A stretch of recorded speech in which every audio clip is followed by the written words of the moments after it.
Alright, hello guys. We are in the first episode of Stuck with Soda, and somebody today is here with us. His name is Bhargav Ramakrishnan. We know him as Baggy, but specifically, we're going to start talking about something that happened yesterday. So, Baggy, would you like to tell us what happened yesterday? Yeah, so hi guys, so I'm stuck with soda. Yesterday, the little history basically, I'm a stand up comedian and I'm launching my stand up solo special. It's my first solo special. It's called Baggy in and as Kungfu Banda. It's launching on July 8th. So, yesterday was the sort of first time I did like a preview of the entire show, the entire, say, 75 minutes of it to an audience. It was a closed audience of 25 people, and the show went very badly. It tanked. I bombed. Okay. Yeah, so it's an interesting setting to be in with 10 days to go for show.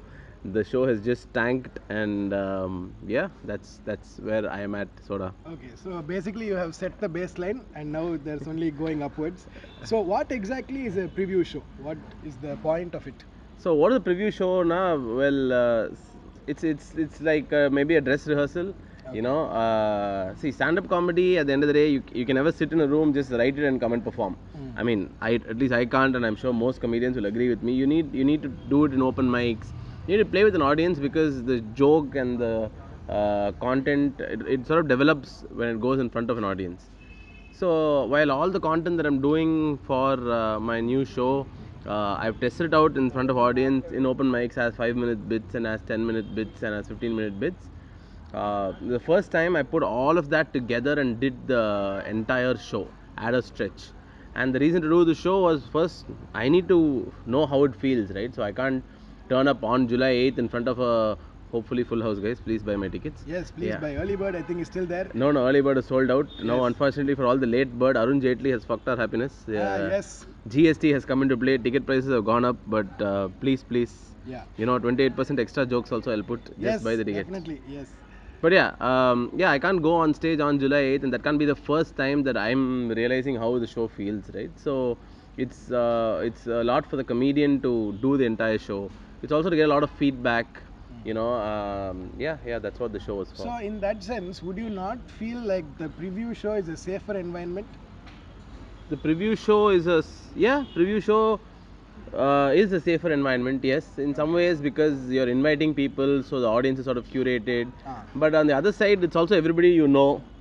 So which also, like, Bombing in front of them just means that in front of strangers, like anything can happen. Yeah, exactly. And for me, always I'm always more nervous performing in front of people I know rather than people I don't. Yeah, my mom and dad have never seen me perform live yet. There's a reason for that.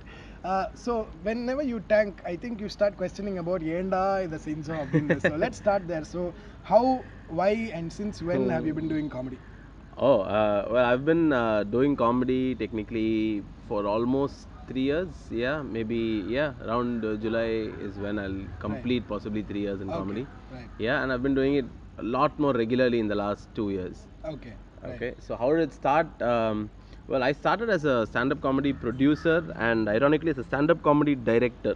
Wow. I don't know if there's such a thing. What is that? It's like, so your name will come in the credits at the end of the solo, அந்த மாதிரி. அதெல்லாம் இப்போ solo நெட்ஃப்ளிக்ஸில் போய் Amazon ப்ரைமில் போனதுக்கப்புறம் எங்கே வெறும் ஸ்டேஜ்லேயும் star ராக்லேயும் 30 பேருக்கு சோலோ பண்ணும்போது வாட் கிரெடிட்ஸ் நான் but I think some of us comics from Chennai especially to name a few, KK, SA, all of us, well, especially them, when they started doing comedy, we approached it from a very theatre point of view because I was a theatre artist and Evam was a theatre company. So when we tried to do stand-up here, we didn't start off saying, oh, we're going to do stand-up comedy. It was a very nervous experience. It wasn't something that was common. It wasn't something that was prevalent. There were no open mics. Right. So in fact, we called it Urban Turban, tall tales from the top of our head. So it was supposed to be a slice of life comedy show. Wow, slice of life. Okay. Yeah. Right. So in fact, these guys, they didn't do 5 minute sets and all. They started off doing 25-minute, 30-minute sets, which were more like monologues. So that's how the show started. Right. And therefore, since we treated it like a monologue, there used to be a director. So these guys used to sit and perform, and I used to sit alone and watch them perform. So basically, you were everybody's open mic audience. I was everybody's worst open mic audience. Right. Yeah, because I'm the audience who will never ever laugh, and who will just nod his head knowingly, who will take down points, who will in the middle of the set go. Yeah, I was that sort of an audience, not of an audience to perform to. Okay. So, when did the switch happen? Were you like, okay, I've done this side a lot, now let me try going on the other side? Yeah, so I've always been a theatre director, I've always been a theatre actor, so stage is where I felt at home. And I remember in 2014, I went to see the first edition of the Vedas Pajama Fest in Bombay. So when I went to see that festival and I saw a lot of different comedians, a lot of different styles of comedy, and I was like, yeah, you know, there's so many different styles, there's so many different approaches people are taking. Some of them are really good, some of them are really bad. And I was like, that somehow seeing some of the really good comedians, seeing some of the styles of comedy they were doing, just sort of inspired me to say, okay, I think it's about time I sat down and, you know, just put pen to paper, write something, and go and perform. Right. So you started out as a theatre actor, Yeah. and then you started to stand-up comedy. Yeah. Now you're also active outside of stand-up comedy as well. So you're still doing plays. Yes. You also did a Vijay TV show. Yes. And I think you are also looking to get into mainstream acting and media as well. I have done 2 movies. Let's Right. see how that goes. Right. Okay. Yeah. So at the end of the day, how do you identify? Do you identify as an all-round artist, or what makes you come back to stand-up at the end of the day? Uh, well, right now, stand up is my most prolific. Stand up is the most prolific role that I play. It's what I do the most. Right. Okay. Yeah, the maximum number of shows that I do are stand up shows, and maximum number of people know me as a stand up comedian. And there's something, see, for me, live has always been more special and more meaningful, and I like it far more than any sort of canned medium. Right. Because the high that you get when you perform in front of an audience, and the immediate gratification and feedback that you receive, Right. that is a high that, I mean, I've never felt TV or cinema or YouTube or anything Right. ever replace that, you know. Right. That high is very interesting. Right. So so as a theater person, a live performance artist is what I identify with the most. Okay. Okay. Yeah, but I'd love to do films. I'd Right. love to pay bills, you know, Right. become famous, you know, yeah, Right. Yeah. have some pocket change. Yeah. Yes. Okay. So now the other thing that, I mean, if people have watched you perform, they all know this.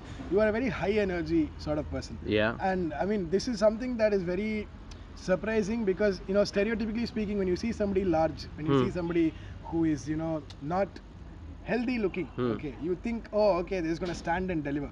But you're somebody who just moves around a lot, who talks to people a lot. You're one of the best crowd workers in the scene right now.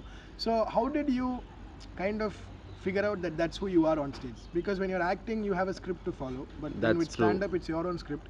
But then the whole performance element also comes. I think somewhere the crowd work came from my lack of belief in my script, or Right. you know, my lack of belief in the fact that I There could is that actually one write. gap, what do I do to fill it? I mean, somewhere, but talking to an audience is special. Yeah, I mean, it's something that I enjoy doing. Right. And like if you're performing, say, in front of, whether it be 10 people or 100 people or 500 people, you're on stage and you're performing and you're looking at the audience, right? For me, it's like I'm just going through, and suddenly there'll always be this one audience member who'll be reacting a little differently, who'll be laughing a little quirkily, who'll be doing something, moving, reacting. There have been audiences who I've seen get embarrassed, get shy, get angry, but they will be doing something a little differently, okay? Right. And that always stands out for me, and it stands out for me so much, it immediately catches my eye. I'm like, okay, and I drop whatever I'm doing and start talking to that person, saying, hey, what the hell are you doing? Right. You know, why are you looking at your phone? Or why do you find this so much more funny than everybody else? Thank you so much for finding it funny. Yeah. So I get that conversation going, and somehow when that conversation happens, right, and a lot of my shows, some of my biggest highs come from these interactions, not necessarily my written jokes.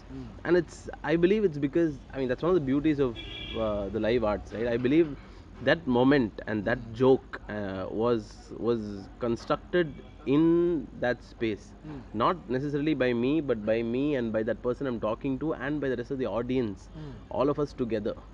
And I think that makes it far more special than any joke that gets written. Right. Yeah, so that is one of the So with basically, respect, every time you write, you allow some amount of improvisation to happen. when I write, I don't allow anything to happen. When I'm writing, I'm just writing. But when I go on stage, improvisation happens. I can't really help it, because it's sort of that is who I am on stage. That is my persona, and the energy. Again, I guess it comes from the theater background, because we've always been told in theater saying, if you're performing in a 1,000-seater, perform like you're performing to the person in the last row. Yeah, without You a know, mic. yeah, we mics are a very stand-up thing. You know, in theater there were no mics. There were, project our voice, and so it's all of that that gives me the energy that I have on stage. And generally, just going on stage and seeing people automatically switches me into fifth gear. Right. So while doing crowd work or while talking to somebody, has anything ever happened where you realized, oh, this is a great premise, let me write on that? Has that happened to you? A lot of jokes, of course, a lot of crowd work jokes. Later, I'll be like, shit, that was actually such a good joke, and let me actually build on just. that, No, I don't know. Have I built on it? Possibly, maybe I've built on it, but I've definitely written jokes. Jokes that were originally spontaneously, but they happened because of a crowd. I've included them in my set later as material. Right. Okay. Yeah. Fine. So now let's also talk about the just before, like now you're going into the solo show area. Yeah. But before this, you toured with Yogi and the Bear. Yeah. Which was you and Alex doing Yes. like a two-man show. So this Sort is very of. similar to what I'm doing with Priyanshu, which is Clueless in Chennai. Okay. So how did you come up with the duo act? I mean, obviously, first of all, if two people have to share stage for that long, there has to be some chemistry between them. That is one. Secondly, how do you go about it in terms of like, do you share material? Do you talk about, oh, I also have this joke? We're talking about the same topics. What is the dynamics? How I think when the show came about, I think it came about more out of a market and producer requirement than from a idea to comics had saying let's do a show together. I don't think that. So in fact, honestly, in 2016. It was not just Alex and me. It was Alex, me, Bala, and Deepu. The four of us had a show that we were trying to do called One Dabba Comedy Show. Okay, Dabba stood for Deepu, Alex, Bala, Baggy. So One Dabba Comedy Show was the name of the show, and we premiered it Valentine's weekend last year in Raintree.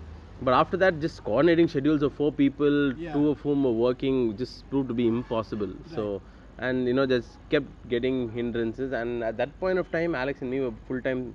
I mean, stand up was pretty much the most important thing we were doing. We were both full time into it, and we went ahead and said, so let's do ba, no need dabba, and so what if you and I do, and which means we need to develop some more material. So let's sit together and develop. And when we were developing, that's when we came up with the idea saying, so what is unique about this show?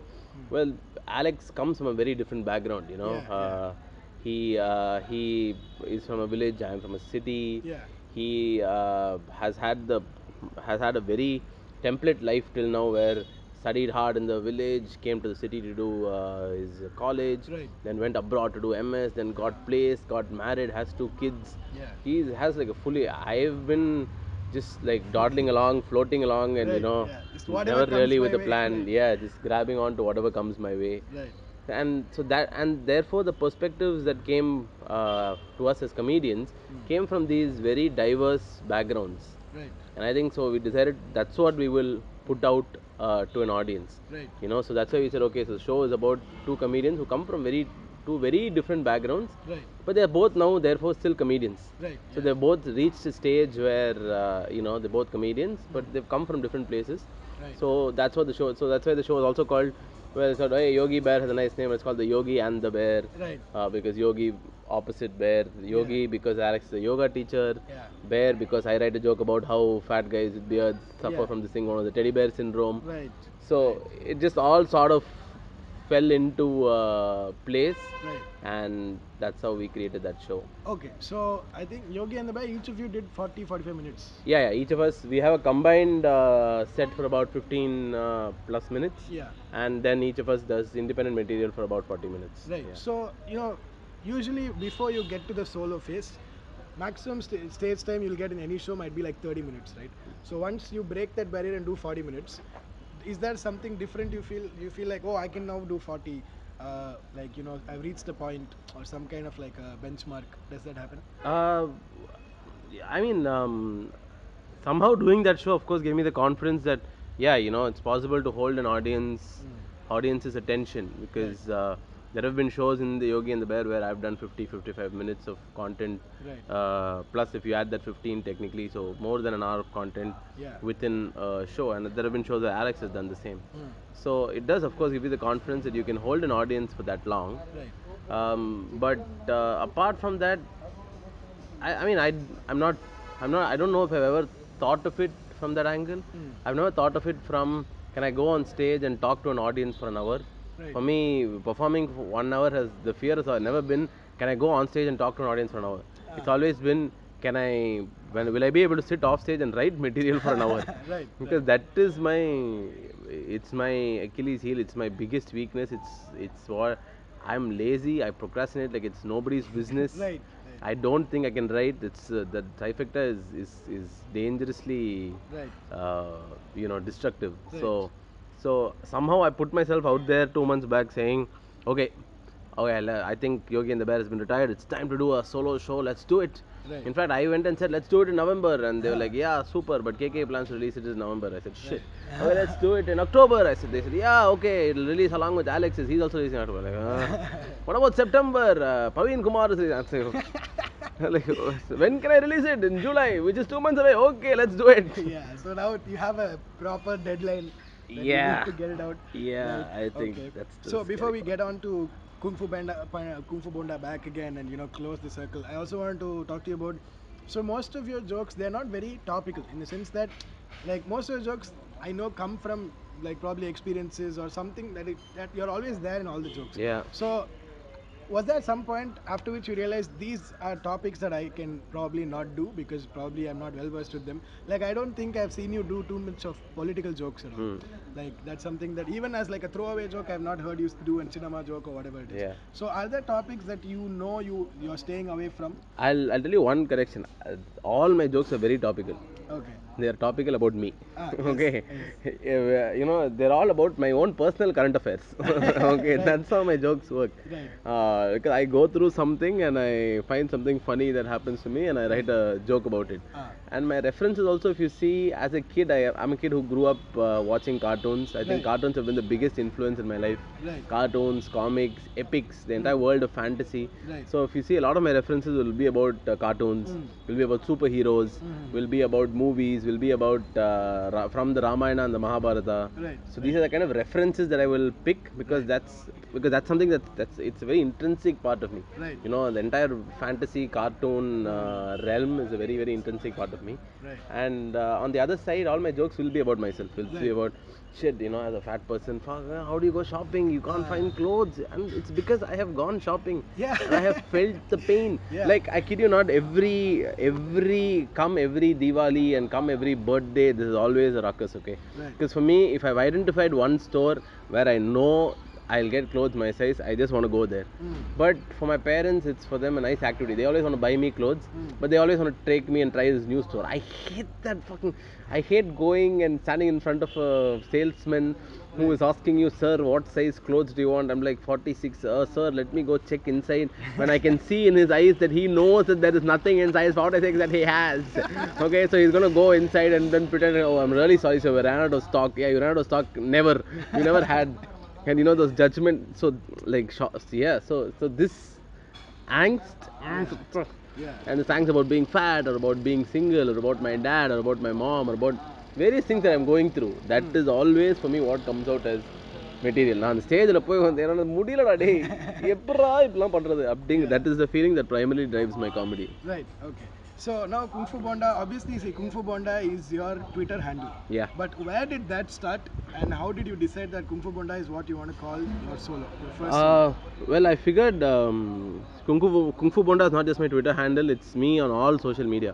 Okay. On YouTube, on Facebook, on Twitter, on So Instagram. is it a play on the Kungfu Bonda captain joke? It actually, before the Kungfu Bonda captain joke became famous, I used to write a blog Okay. called Kungfu. The URL was kungfubonda.wordpress.com, so that's where it was, and it used to be a blog about food. Okay. Okay, so that's because again Kungfu Panda. Yes. But we were writing about food here in South India, so we want to bring that angle in. So that's where Kungfu Bonda came from. Okay. In fact, that blog had two writers, me and this other comic who now lives in Poland called Yogi. Okay. Okay, so and yeah, so food is a very very it's a huge part of my life. Right. Okay. Yeah. Yeah. So I think that's where and of course when you want to put a handle out there, Yeah. especially as a stand-up comedian, you want it to be something people remember, Yeah. something people will smile about when they hear it for the first time. Yeah. So Kung Fu Bonda sort of had all these characteristics. Right. It played off Kung Fu Panda, which is a fat character that liked Yes. food. Yeah. It had Bonda, which was like South Indian, and this. Yeah. So it had wordplay. It had all of these elements, Bonda and is round, Panda yeah, is round. pandas You are also a around very well-rounded exactly. individual in all It's kinds of places. cartoon. So all of these things sort of just that encapsulated so many things. Mm. That's why I put as my Twitter handle, Okay. and to create it as my name. Well, my idea was so that's the character that the audience knows. The audience knows because slowly the audience has gotten to know me not because of watching my live shows. More audiences know me now because they've seen my YouTube clips, they've Right. seen my Facebook videos, they've seen my, and I realized so what you're seeing, and I always go and make it a point to comment on everything and reply to all the comments and Yeah. put something like I recently got locked out of home and Yeah. I was told no you should immediately put it up on Facebook. So I did a Ah. Facebook live and Insta story about Right. it and Right. some thousand people saw it. But all of these things, so I realized so that's the character that the audience knows. Ah. So come, I'm going to tell you a lot more about the character, about the latest predicament this character is going through Right. in his life. So Ah. that's why I called the show that. Okay. So then Kung Fu Bonda is obviously going to be just like topical, but about you, like you said. Yeah, It's yeah, all about you. my current affairs. Your current Most affairs. currentest affair. Right. So the first time that I met you was at the writing workshop at Ashwita Yeah. back when BBC was there. Yes, yes. And since then, so this is the two-part question. First part is, how have you seen the Chennai comedy circuit grow since you have been there almost since the beginning, at least? The other thing is, since you have performed all over India as well, in most of the stand-up go-to places, have you had to do any changes to your performance or your script because of the audience that you're playing to? You always have to change your script because of the audience you're playing to. And I don't even mean that when you travel outside. In Chennai, in every open mic you go to, every auditorium you go to, I think changing that bit, it might be a 5% change, it might be a 20% change, it might be a 2% change, but that change is important and is required. Like I've seen shows where I'll go and I'll bomb and I'll come back and I realize I bombed because for me personally what works is when I go on stage I immediately make that connect with the audience because I talk to them. I talk to them about some, hey, guys, yeah, here something. So I always start off with something that just happened or about that room or about what's going on or about somebody there, or for me establishing that connect and getting that conversation going is what makes all of my jokes work as well as they do. Okay, or at least I personally believe that. Therefore every audience I perform to, you will always see my that joke might not be tweaked, but my overall set, my overall performance, you will see it tweak. Right. The way I started will be different, the way I finish it will be different, the way I get to it will be different. That change always happens because I think it's key to do, and it only works for me if I do it. Okay. So that's with respect to the Chennai comedy scene. Of course, it's grown, man. It's Yeah. like it's grown exponentially now. There are comics. You can take comics and fill a room. Yeah. That many comics are there. There weren't that many comics, Yeah. and then there are three different people programming venues. There's Chennai comedy that you run. There's Tanglish comedy. There is A01 Stand Up Tamasha, and all of these people are programming rooms, and audiences are coming, and audiences are building a following for comics that they like, for movements that they like, for rooms that they like. And I think right now there is a stand-up community and a stand-up environment that's starting to build, which was never there in 2011 when we started, and Right. I've seen it come from there to here. It's been nice to look at. It has been very encouraging Right. to believe that okay, so it's going to grow and it's going to become more, and Right. yeah. Okay. So the last couple of questions. You're, to me, you're like the king of analogies. Like in the sense, I never see it coming, and then you're one of those people who can stay in the analogy as long as possible. The audience still understands that you're talking about two separate things. Like even to me personally, this has happened where I get into the analogy, I go too deep, and then I realize I've now been talking about one single thing. Now I don't know how to jump back. So is that a process through which you identify an analogy, or do you just go with what comes first? Actually, yeah, I identify, but see, I think you take an analogy. Whenever you pick an analogy, you pick something. That's like I think I pick analogies based on feeling rather than writing. Okay. right?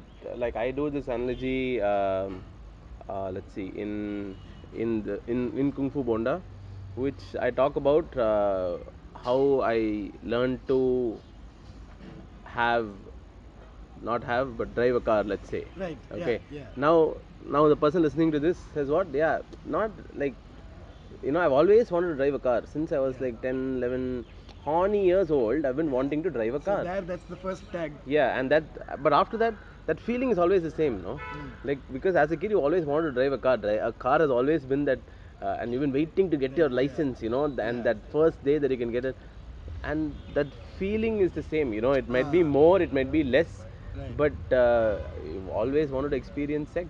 Right. It's been that thing that, Right. and there's a legal age when you're supposed to experience sex. There's a legal age for the car. Right. Both require certain skill sets. Right. Both are things that you from the outside think are fancy, but only when you get inside, there is so much Right. work that you actually have to do, so much Right. thing that you Yeah. actually have to know. Yeah.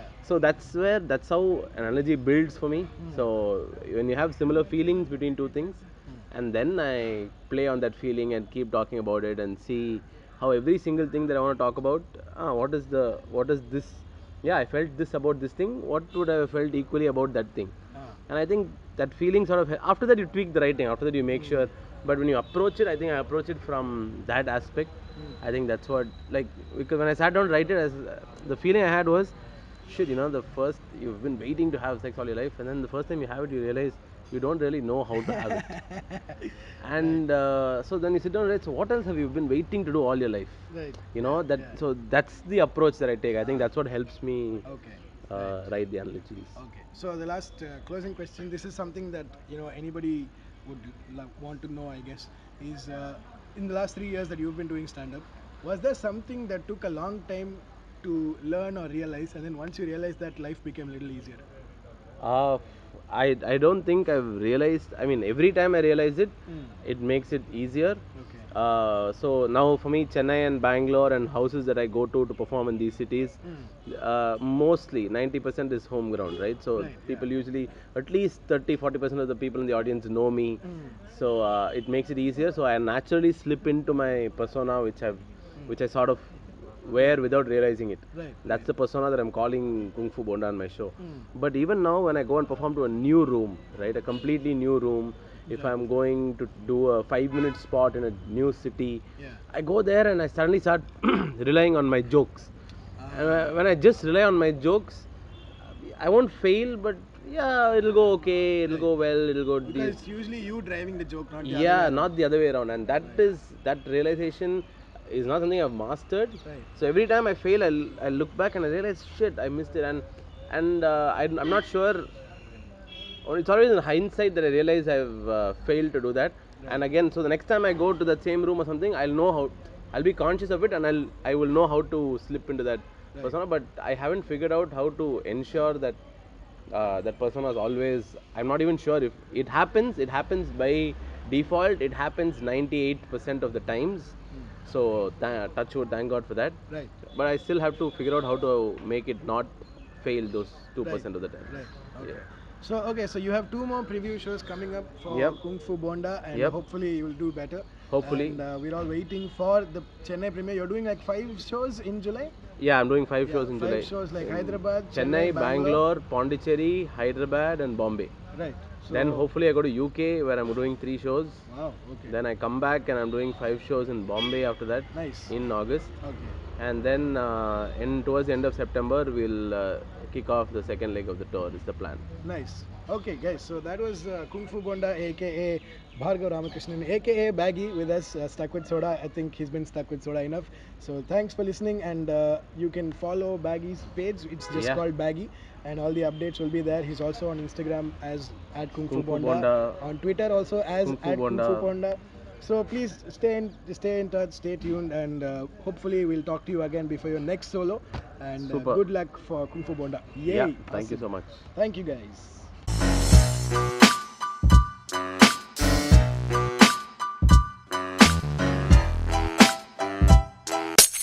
That's all. Go home. Bye.